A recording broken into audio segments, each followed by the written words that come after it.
오늘 말씀은 사도 바울이 디모데에게 보낸 편지를 살펴보는데 그 중에서 여러 편지가 있지만 그 중에서 디모데 전서를 살펴보고자 합니다. 디모데는 바울이 선교 여행을 하던 중에 만났던 사람이었습니다. 바울은 2차 전도 여행 중에 루스드라라고 하는 곳에 들르게 되었고 거기서 디모데를 만났습니다. 그때부터 디모데는 바울과 함께 다니며 여러 사역을 돕게 됩니다. 그래서 바울의 동역자라고 할 때 대표적으로 떠오르는 사람이 이 디모데입니다. 디모데는 전도 여행만 함께 다녔던 것이 아니라 나중에는 교회들을 직접 양육하기도 했습니다. 목회를 했던 겁니다. 이 편지가 기록될 당시에 초대교회는 엄청난 핍박과 박해를 받던 중이었습니다. 우리가 하는 성만찬을 놓고는 사람의 살과 피를 먹는 야만적인 종교라는 오해도 있었고 또 로마의 황제를 숭배하지도 않는 이단 중에 하나로 치부되고 있었습니다. 그래서 그 지도자로 주목을 받던 사도 바울은 지금 이런 문제로 로마 감옥에 갇히게 됩니다. 기독교 초기 상황은 너무나도 비참한 수준이었던 겁니다. 오늘 인사를 했는데 내일 그 사람이 안 보이면 로마에 잡혀갔던 겁니다. 잡혀가면 고문을 당하다가 사자밥이 되거나 아니면 톱에 켜서 죽임을 당했습니다. 그래서 바울은 이렇게 교회의 외부로부터 찾아온 어려움들과 동시에 또 그런 현실을 살아가야 하는 성도들의 내부적인 문제들을 향하여서 그렇다면 그리스도인으로서 우리가 어떻게 살아야 하는지에 대한 해답을 주고자 이 편지를 기록하고 있습니다. 그렇다면 사도 바울은 그런 교회들을 향하여 어떤 말을 했는가 생각을 해볼 때 우리가 원하기는 좀 더 현실적인 해결책을 줄 법도 합니다. 사도 바울이라고 하면 누구보다 많이 맞아봤고 누구보다 많이 잡혀도 받고 그런 쪽으로는 경험이 많이 있었던 사람입니다. 풀려나고 살아난 경험이 많으니까 이 편지를 통해서 환난을 피하는 방법이라든지 아니면 핍박을 견디는 방법이라든지 아니면 신문을 당할 때 안전하게 벗어나기 위한 대답들을 알려줄 법도 합니다. 교회 생활과 신앙 생활에 대해서도 충분히 인생의 비법들을 알려줄 법했던 인물이 바울이었음에도 그런 바울은 그런 현실적인 문제들은 언급하지 않고 오히려 훨씬 원론적인 이야기로 이 편지를 기록하고 있습니다. 디모데 후서 4장에 보니까 너는 모든 일에 신중하여 고난을 받으며 전도자의 일을 하며 내 직무를 다하라 라고 하는 말씀을 덧붙입니다. 신중히 주의 일을 하면서 마땅히 고난을 받으라는 겁니다. 그 고난을 받는 중에 우리의 직무를 다하라고 이야기하고 있습니다. 성경을 보니까 사도 바울은 고난을 피하면서 살지 않았습니다. 고난을 피하기 위해서 예수를 믿었던 것도 아니고 고난을 피할 방법을 가르쳤던 사람도 아니었습니다. 바울은 하나님이 허락하신 상황들을 믿음으로 마주했고 거기서 말씀이 주시는 지혜로 그렇게 살아냈습니다. 그게 바로 바울이 세상을 살아갔던 방법이었습니다. 그저 묵묵히 말씀으로만 살면서 세상을 마주했던 것처럼 오늘 우리에게도 우리가 그리스도인이라고 한다면 어떻게 살아야 하는지 그 중요한 말씀을 깨닫게 해주고 있습니다. 그래서 오늘 본문 이전까지 디모데전서의 앞부분을 쭉 보면 먼저는 초대교회에 일어났던 여러 가지 잘못들에 대해서 가르쳐 줍니다. 거짓말에 대해서도 말하고 게으름에 대해서도 말하고 가난한 자와 과부를 섬기지 않던 것도 경고하고 교회 안에서 상전과 노예를 차별하는 문제도 이야기합니다. 지금 초대교회가 겪고 있던 외부로부터 왔던 그런 핍박과 어려움들도 문제가 있었지만 지금 바울이 보기에는 교회 안에도 여러 가지 문제가 만연했던 겁니다. 우리는 바울이 이 편지를 기록한 시점을 대략 AD 60년대라고 보는데, 그렇다고 한다면 예수님께서 부활 승천하신 지 아직 40년도 안 된 때였고, 그나마 디모데가 사역하고 있던 에베소 교회는 바울에 의해서 세워졌으니까 그 교회의 역사는 훨씬 짧았을 겁니다. 그럼에도 교회 안에 여러 가지 문제들이 가득했고, 그런 내부적인 문제들이 결국 성도들의 신앙을 흔들면서 구원에 대한 문제로까지 번져갔던 것입니다. 초대교회가 이렇게 죄로 인해 흔들리고 있었지만 바울은 디모데에게 아주 중요한 권면의 말씀을 이어갑니다.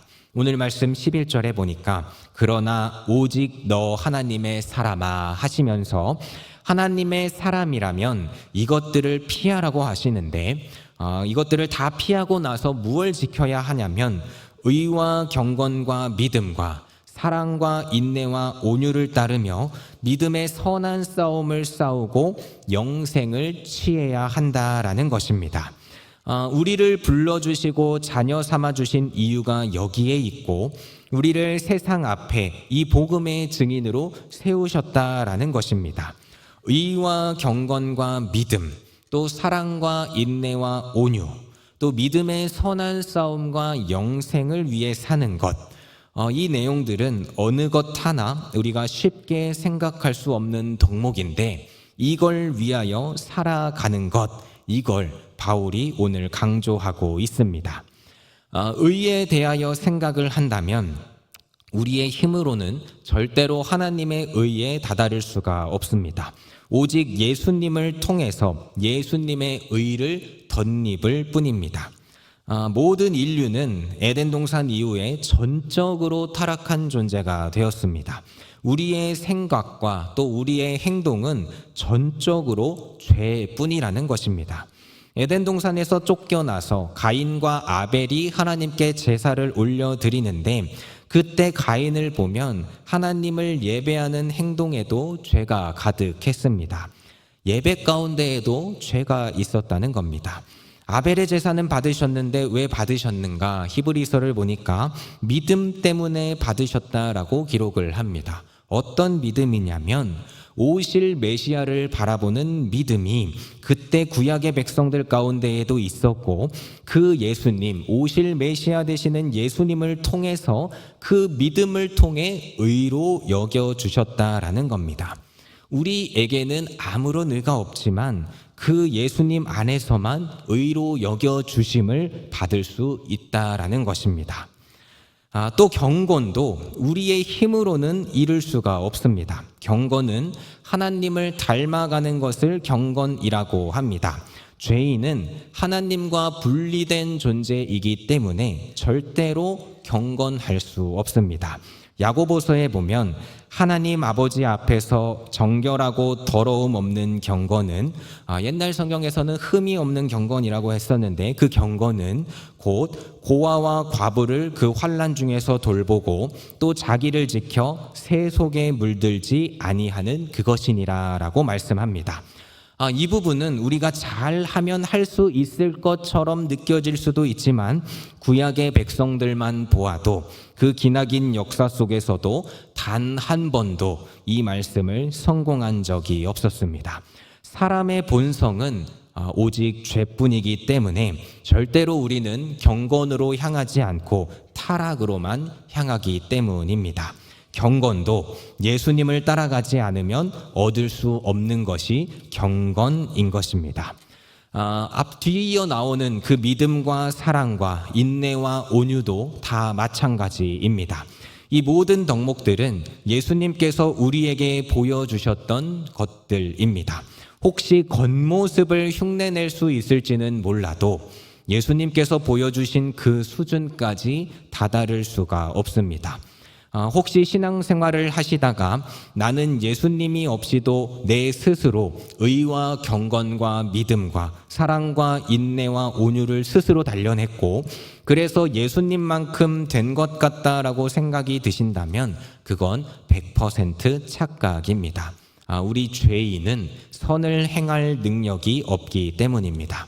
우리가 이 덕목들을 얻을 수 있는 단 한 가지 방법은 전가입니다. 전가. 아담의 죄가 온 인류에게 전가된 것처럼 예수님의 의가 우리에게 전가되어야 합니다.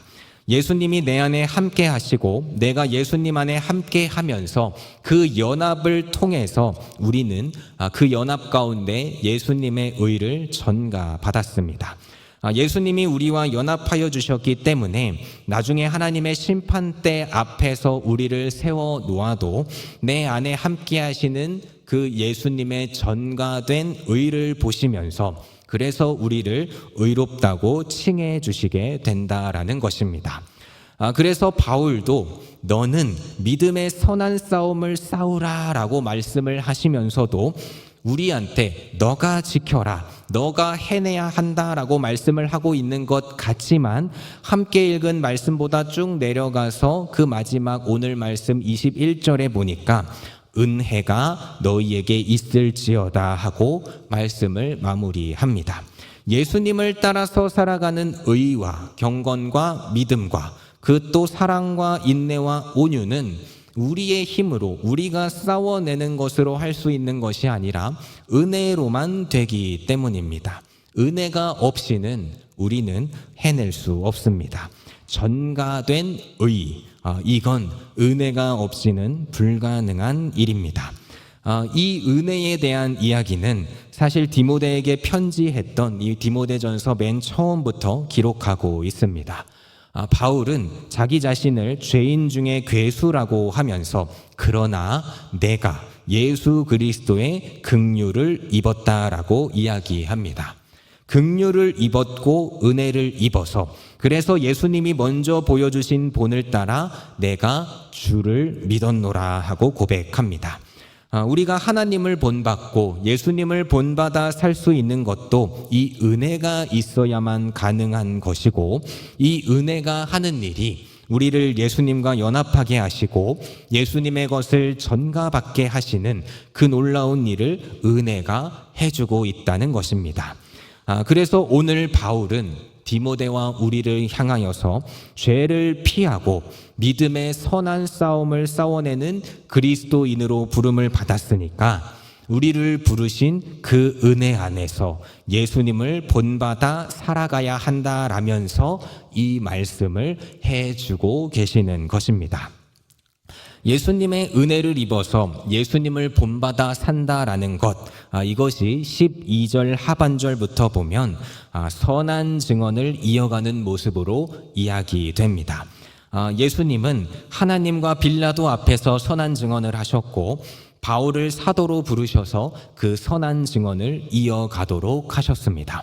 그리고 바울은 그 복음을 이어받아서 자기 제자였던 디모데를 가르쳤고 그 디모데가 이제 사람 앞에서 선한 증언을 해오도록 하고 있습니다.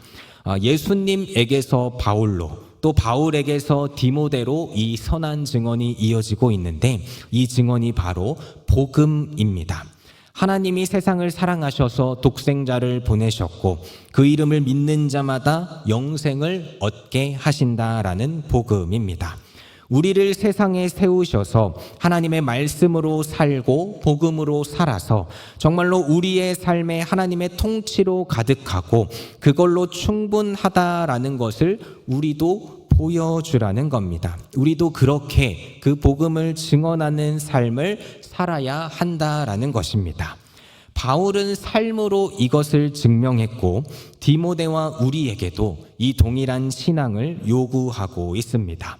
오직 너 하나님의 사람아, 너희가 하나님의 사람이라면 말씀으로 살며 하나님이면 된다라는 것을 나타내 보이라는 것입니다.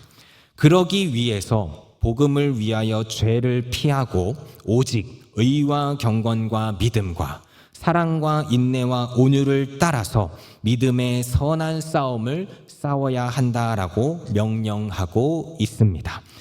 보통 눈에 보이는 싸움들은 한 번 잘 싸우면 끝나기도 합니다.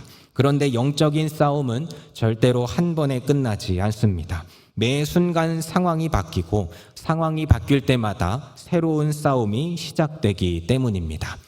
그런데 여기서 싸움을 의미하는 단어를 보면 혼자 하는 싸움을 의미하지 않습니다. 주로 경기장이나 전쟁터에서 하는 단체 싸움을 의미한다고 합니다. 디모데와 에베소 교회에게 이런 싸움을 위하여 교회가 함께 견뎌내라는 것입니다. 하나님께서는 복음 전파를 통해서 교회들을 세워주셨습니다.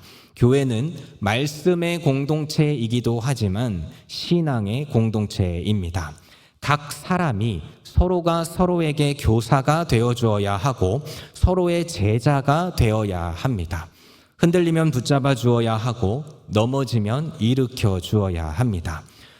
종종 TV에서 하는 예능을 보면 팀에서 한 명만 완주를 해도 되는 게임이 있는가 하면 반대로 팀의 마지막 사람까지 다 완주를 해야 끝나는 게임도 있습니다.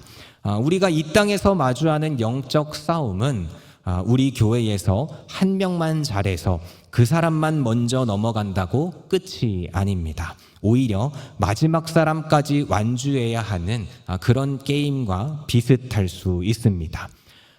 구원받을 때 우리의 구원은 우리 개인이 받지만 그 개인이 어떻게 세워지는가 하면 이 교회를 통해서 세워져 가도록 우리 성경에 명령해 놓으셨기 때문입니다. 예수 그리스도와 또 사도들의 터 위에 세우신 교회를 통해서 그렇게 믿음의 선한 싸움을 해내야 하는 것이 우리 모두의 사명인 것입니다. 14절에 보니까 이 싸움을 끝까지 하라고 말씀합니다. 우리 주 예수 그리스도께서 나타나실 때까지 이 싸움을 지켜내야 한다라고 말씀하시는데, 심지어 바울은 흠도 없고 책망받을 것도 없이 이 명령을 지켜내라고 말씀합니다. 이 싸움의 끝은 끝까지 믿음을 지켜서 하나님 품에 안기는 것, 이것이 바로 이 싸움의 끝이고 승리입니다. 하지만 이 영적 싸움에서 승리하기 위해서는 역시나 우리의 힘으로는 할 수 없습니다. 우리가 의와 경건과 믿음과 사랑과 인내와 온유를 따르기 위해 예수님과의 연합이 필요했던 것처럼 이 싸움을 이겨내기 위해서도 예수님이 우리와 함께 하지 않으시면 안 되는 것입니다. 창조주께서 우리와 함께 하셔야만 이 싸움을 이겨낼 수 있고, 그렇게 말씀 안에서 끝까지 믿음의 선한 싸움을 이겨내고 있으면 때가 되어 예수님 오셔서 만왕의 왕으로 만주의 주로 나타나실 것이고, 그때 우리는 모든 존귀와 영광과 권능을 돌리게 되는 것입니다. 우리가 교회로 불러주신 그 부르심 안에서 그 마지막까지 이 명령을 지키며 예수님을 본받는 삶의 모습으로 살아가야 하는 것입니다. 하나님의 자녀된 우리는 이 세상 속에서도 하나님의 것을 바라보아야 합니다. 세상을 살아가는 여러 가지 방법이 있습니다. 때로는 빠른 게 좋고, 때로는 많은 게 좋고, 때로는 잘하는 게 좋고, 때로는 좋은 게 좋을 때가 있습니다. 빠른 거, 느린 거, 많은 거, 좋은 것 중에 어떤 것이 제일 좋은 것인가 하면 정답은 간단합니다. 하나님이 좋다고 말씀하신 것이 좋은 것입니다. 우리는 그걸 따라서 살아야 합니다. 하나님이 싫다고 하신 것을 죄로 알고 피해야 하고, 하나님이 좋다고 하신 것만 바라보며 그걸 지키기 위해 이 선한 싸움을 압도하며 살아가는 것이 진짜 그리스도인의 삶입니다. 우리는 이걸 알아내기 위해서 날마다 말씀을 보아야 하고 매 순간 기도하며 그렇게 하나님의 뜻을 구해야 하는 것입니다. 말씀 보고 기도하는 것부터 싸움의 시작입니다. 우리는 이 싸움을 싸워내면서 삶으로 복음에 대하여 증언을 해야 하는 그런 그리스도인이 되어야 한다라는 것입니다. 다른 걸로 세상을 압도할 것이 아니라 말씀 안에서 믿음의 선한 싸움을 따라 살며 하나님만 붙잡고 사는 모습으로 세상을 압도해야 합니다. 초대교회처럼 핍박을 당하고 고난을 당하더라도 힘과 돈으로 세상을 압도하는 게 아니라 말씀대로 사는 모습으로 세상을 승리해야 한다는 것입니다.